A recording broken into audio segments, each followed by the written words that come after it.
السلام علیکم ورحمۃ اللہ وبرکاتہ۔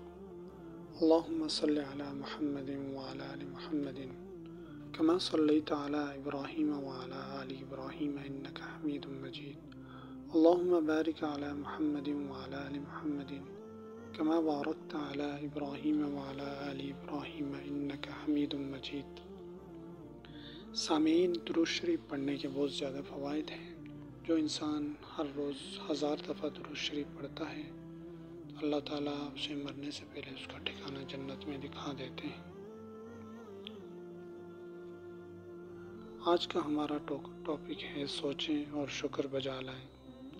مطلب یہ ہے کہ جب آپ اللہ کی نعمتوں کو یاد کریں گے تو آپ کو سر سے لے کر پاؤں تک نعمت ہی نعمت دکھائی دے گی۔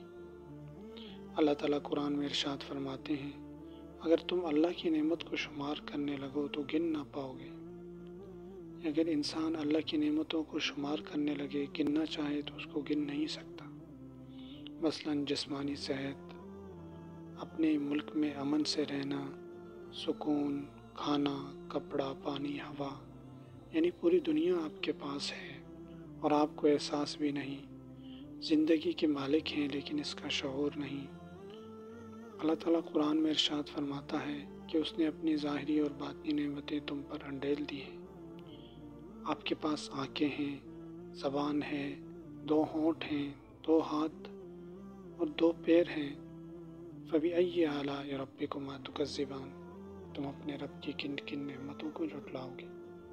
کیا یہ آسان بات ہے کہ آپ اپنے پیروں پر چل پھر رہے ہیں جبکہ کتنے ہی پاؤں کاٹ دیے گئے ہیں؟ آپ پنڈلی کے بل کھڑے ہو جاتے ہیں جبکہ کتنی ہی پنڈلیاں ٹوٹی ہوئی ہیں۔ کیا آپ اس کے مستحق ہیں کہ سکون نیند سوئیں جبکہ کتنے ہی لوگ ہیں جو ان کو نیند نہیں آتی؟ اور پیٹ بھر کر آپ کھاتے ہیں، سیراب ہو کر پیتے ہیں جبکہ کتنے ہیں جن کو کھانا نہیں ملتا، بیماریوں نے انہیں کھانے پینے سے روک رکھا ہے۔ آپ کان کے بارے میں سوچیں کہ آپ کی سماعت درست ہے۔ آنکھ کے بارے میں سوچیں کہ آپ اندھے نہیں ہیں۔ اپنی جلد دیکھیں جو برس جذام سے محفوظ ہے۔ اپنی عقل کے بارے میں سوچئے کہ آپ عقل والے ہیں، آپ پر جنون یا دیوانگی طاری نہیں۔ کیا آپ احد پہاڑ جتنا سونا لے کر اپنی آنکھ دے دیں گے؟ کیا آپ پہاڑ برابر چاندی لے کر اپنی سماعت کسی کو دے دیں گے؟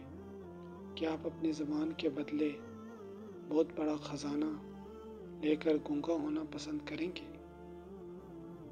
کیا آپ یاقوت اور موتی لے کر اپنے ہاتھوں کا سودا کریں گے؟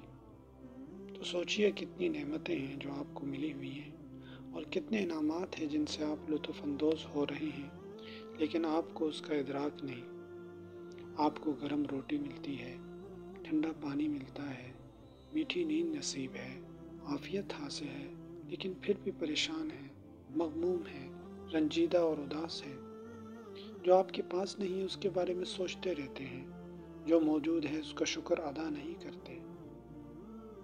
مالی نقصان پہنچ جائے تو آپ پریشان ہو جاتے ہیں، حالانکہ خوش بختی، خیر، صلاحیت، نعمتیں، سب کچھ آپ کے پاس ہے۔ اس سلسلے میں آپ سوچئے اور خدا کا شکر ادا کیجیے۔ اللہ تعالیٰ قرآن میں ارشاد فرماتا ہے، وَفِي أَنفُسِكُمْ أَفَلَا تُبْصِرُونَ، تمہاری اپنے اندر بھی نشانیاں ہیں، کیا تم سوچتے نہیں ہو؟ اپنی جان، اپنے گھر والے، اپنے کام، اپنی صحت، اپنی دوستوں اور ارد گرد کی دنیا کے بارے میں سوچیے۔ تو اگر آپ ان چیزوں کے بارے میں آپ سوچیں گے تو آپ کے اندر شکر پیدا ہوگا کہ کون سی نعمت ہے جو آپ کے پاس نہیں ہے۔ اللہ نے ہر نعمت آپ کو دی ہوئی ہے۔